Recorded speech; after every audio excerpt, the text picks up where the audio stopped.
Hello friends, welcome to ED action. இன்றைக்கி வந்து ஒரு சூப்பரான அவல் உருண்டை தாங்க செய்ய போகிறோம். ரொம்பவே நல்லா டேஸ்ட்டாக இருக்கும். இது ரொம்ப சிம்பிளான ரெசிபி. இந்த வீடியோ பார்க்குறவங்க லைக் பண்ணுங்கள், ஷேர் பண்ணுங்கள், சப்ஸ்கிரைப் பண்ணுங்கள்.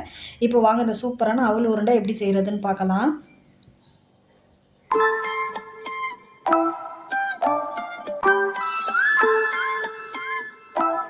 இப்போ வந்து இந்த அவல் உருண்டை செய்கிறதுக்கு வந்து நான் வந்து 200 கிராம் அளவுக்கு அவல் எடுத்திருக்கேங்க. அவல்லே வந்து 2 விதமாக இருக்கும். கனமானது, லேசானது இருக்கும். இன்றைக்கி வந்து நம்ம உருண்டை பிடிக்கிறதுக்கு வந்து லேசான அவல் தான் எடுத்திருக்கோம். இப்போ 200 கிராம் அளவுக்கு எடுத்திருக்கேன். இதுலேருந்து ஒரு 3 டேபிள் ஸ்பூன் அளவுக்கு அவல் எடுத்து தனியாக வச்சுருக்கேங்க. இங்கே பாருங்கள், இப்போ வந்து ஒரு அரை மூடி அளவுக்கு தேங்காய் எடுத்திருக்கேன். இப்போ இதை வந்து மிக்ஸி ஜாரில் சேர்த்துக்கிடலாங்க. சேர்த்து வந்து நம்ம திரித்து எடுத்துக்கிடலாம். இது வந்து ரொம்ப நைஸாக எடுத்துடக்கூடாது. நம்ம தேங்காய் துருவியில் எப்படி தேங்காய் துருவோமோ அந்த அளவுக்கு தான் துருவி எடுத்திருக்கேன் பாருங்கள். இந்த மாதிரி இருந்தால் போதுங்க தேங்காய்.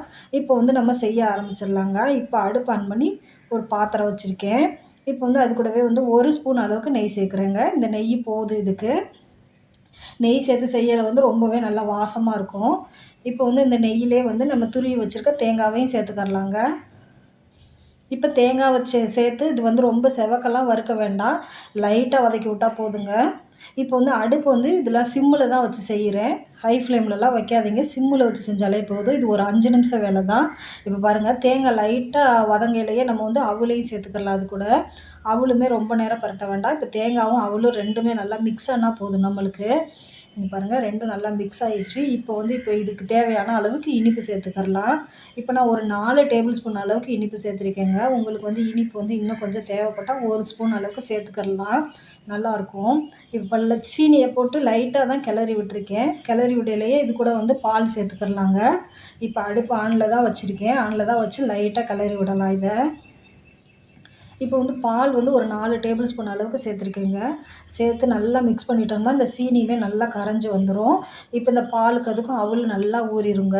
அவ்வளோதாங்க. பாருங்கள், நல்லா ஊறிடுச்சு பாருங்கள். இப்போ வந்து அடுப்பை ஆஃப் பண்ணிடலாம். ஆஃப் பண்ணி விட்டுட்டு இதை நல்லா பரசி விட்டோம்னா கொஞ்சம் ஆறும்.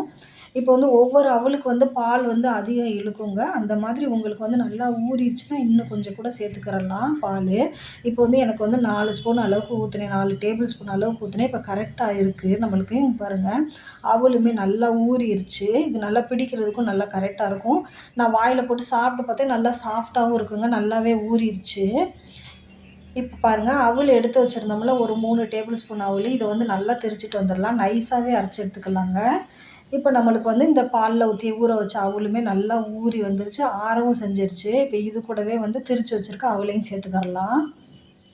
இது எதுக்காக சேர்க்குறோம்னா, இதை சேர்த்து நம்ம உருட்டையில் வந்து நல்லா இருக்குங்க, நல்லா சாஃப்டாகவும் இருக்கும், கொஞ்சம் நல்லா கடித்து சாப்பிட்ற மாதிரியும் இருக்கும். இது வந்து கொஞ்சம் சாஃப்டாக இருக்கும் நுணுக்கி போடுறது. ரொம்பவே நல்லா டேஸ்ட்டாக இருக்கும். நம்ம நெய் வேறு சேர்த்துருக்கோம்ல, அதனால ரொம்ப நல்லா டேஸ்ட்டாக இருக்குங்க. இப்போ பாருங்கள், இதையும் சேர்த்து நல்லா மிக்ஸ் பண்ணிடலாம். மிக்ஸ் பண்ணிவிட்டு இப்போ நம்ம உருட்ட ஆரம்பிச்சிடலாங்க. இது ரொம்பவே சிம்பிளான ரெசிபி தான். ஒரு 5 நிமிஷம் வேலை தாங்க, செஞ்சிடலாங்க. செஞ்சு நம்ம இது குழந்தைகளுக்கு சாயங்கால நேரத்தில் கொடுக்குறதுக்கு ரொம்பவே நல்லா ஈஸியாகவும் இருக்கும். இது சத்தானதும் வேறு அவல். இங்கே பாருங்கள், அவ்வளோதாங்க, உருட்டியாச்சு பாருங்கள். இந்த மாதிரியே எல்லாம் உருட்டிடலாம். உருட்டுறதுக்குமே நம்மளுக்கு கையில் ஒட்டலை பாருங்கள், நல்லா உருட்ட வருது. இங்கே பாருங்கள், இந்த மாதிரியே எல்லா உருண்டையுமே உருட்டி வச்சிடலாம். இது நல்லா ஈவினிங் ஸ்நாக்ஸாகவும் கொடுக்கலாம். இது வந்து நம்மளுக்கு வந்து ஒரு 2-3 நாளைக்கு வெளியவே வச்சு கூட சாப்பிட்லாங்க. இது கெட்டெல்லாம் போகாது. நம்ம பால் ஊற்றி லைட்டாக சூடு பண்ணி தான் கிளறியிருக்கோம், அதனால சீக்கிரத்தில் கெடாதுங்க. ஒரு 3 நாள் 4 நாளைக்கு கூட வச்சு சாப்பிட்லாங்க வெளியவே. அவ்வளோதாங்க, சூப்பரான அவல் உருண்டை ரெடி ஆயிடுச்சு. இதே போல் நீங்களும் ட்ரை பண்ணி பாருங்கள். தேங்க்யூ ஃபார் வாட்சிங்.